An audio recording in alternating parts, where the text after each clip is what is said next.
Hey everybody, Joe Orsak here. I'm the writer of the song Your Heart for Me, the Prodigal Son song. And I wanted to record a quick little video before you get into watching the documentary to explain better. I feel like we didn't fully explain this question as well as it should have been explained. Why are you recording a documentary about a song that most everyone hasn't heard, written by somebody that most people haven't heard of? And the answer is this.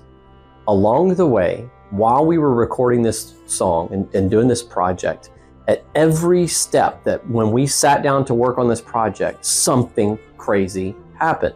Whether it was physical injuries, whether it was sickness, whether it was really genuinely bizarre things that I don't even like to talk about. I saw a demon in my bedroom the night we began the project.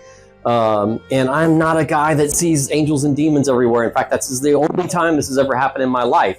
And I'm still not real comfortable talking about it.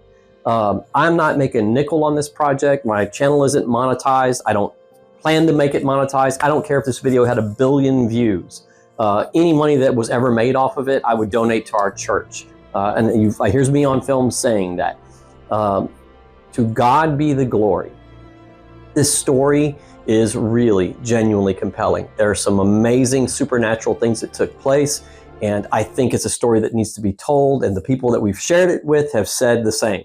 So I hope that you will watch the videos as they've get released, and that you'll comment and share your thoughts, and along the way, I hope that you'll see the amazing wonder that it is to walk with God and to have a relationship with Jesus Christ.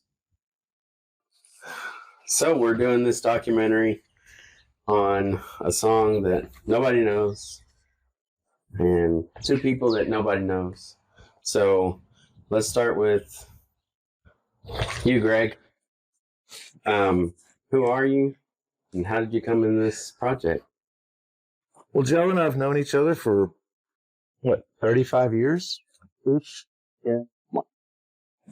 Joe and I met, we were in a band together for years. Then after that, we left and opened up an IT company for years. Then we went our separate paths, but we always kept in touch. We're always close. Joe's my pastor who baptized me, was instrumental also in bringing me to Christ later in my life, which is obviously the best thing that could happen to anybody. Right.